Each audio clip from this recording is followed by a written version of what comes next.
এত এত হাসি খুশি মানুষের মধ্যেও আমার মনটা ভালো নেই। ভালো থাকবে কেমন, আপনার পেজটাই তো আর নাই আপু। বিশ্বাস করবেন কিনা জানি না, এমন এক রেস্টুরেন্টে আসছি যেখানে মানুষ টয়লেটের সামনে গিয়েও ছবি তুলে। ভাবা যায় এগুলা কেন এই রেস্টুরেন্টের এত হাইপ, আর এখানে কি কি পাওয়া যায় সবই দেখাবো, সাথেই থাকেন। হ্যাঁ সাথেই আছি, কিন্তু আমাদের ফুড আপুর পেজ কিন্তু আর আমাদের সাথে নাই। হ্যাঁ দর্শক, আমি একটু আগে জানতে পারলাম আমাদের ফুড আপুর পেজ নাকি আর পাওয়া যাচ্ছে না, মানে নেই। পেজ চলে গেছে তাতে কি হয়েছে, এটা কিছু না, কিন্তু আমাদের কখন কার পেজ কোথায় চলে যাবে, কে কি করবে, এটা বলা মুশকিল। কিন্তু ঘটনা হচ্ছে আমাদের ফুড আপি 10 লক্ষ টাকা মাসে ইনকাম করবে কিভাবে এখন। এই পেজটাই যদি না থাকে, এই পেজ থেকে, এই পেজের প্রমোশনাল ভিডিও থেকে কিন্তু আমাদের ফুড আপি মাসে 10 লক্ষ টাকা ইনকাম করতেন। মানুষ কোটি কোটি টাকা ইনকাম করার পরেও মানুষ এরকম গর্ব করে বলে না যে আমি মাসে 10 লক্ষ টাকা ইনকাম করি। হ্যাঁ, কিন্তু আমাদের ফুড আপি খুব গর্ব করে, খুব অহংকারের সহিত, খুব বুক ভরে বলেছিলেন যে আমি মাসে 10 লক্ষ টাকা ইনকাম করি ঘরে বসে। আসলে অনলাইনের জগতে এই যে পেজ বলেন, ইউটিউব বলেন, ফেসবুক বলেন, এগুলোর উপর নির্ভরশীল হয়ে যে ইনকামটা করতেন, এই ইনকামের উপর যে গর্বটা করেছিলেন, এটা শুধুমাত্র ভুয়া এবং ফাও, বুঝছেন, এগুলা হচ্ছে সারা জীবন থাকে না। সেটার হচ্ছে জ্বলন্ত প্রমাণ হচ্ছে এই ফুড আপুর পেজ।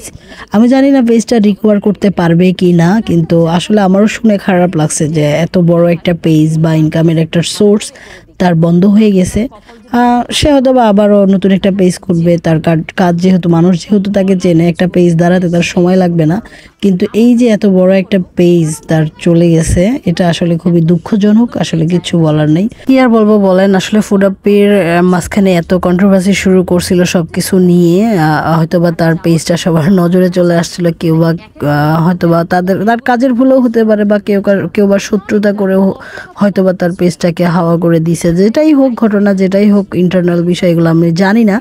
তবে ফুড আপুর জন্য আসলে দোয়া রইল। আপনি যেহেতু কাজ জানেন, আপনাকে যেহেতু মানুষ চেনে, আপনি আবারও ঘুরে দাঁড়াতে পারবেন। আপনার জন্য দোয়া রইল।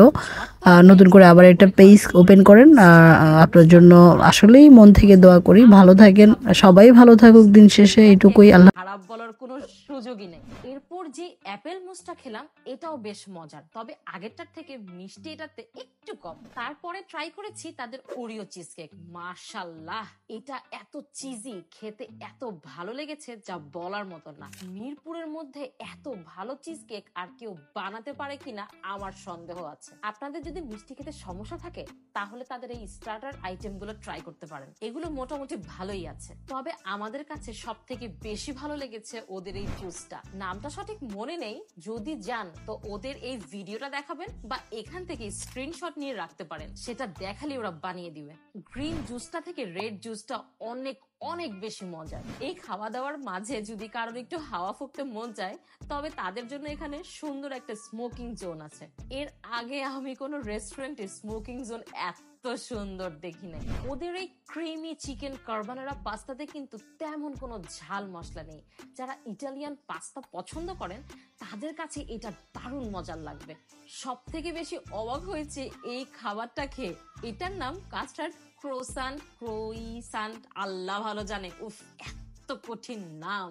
এটা দেখে ভেবেছিলাম শক্ত টাইপের কিছু হবে, কিন্তু এটা এত সফট আর এত মজার কোনো খাবার হবে ভাবতেই পারিনি। এটা খেয়ে তাদের শেফের রান্নার হাতটা একটু দেখতে ইচ্ছা করলো।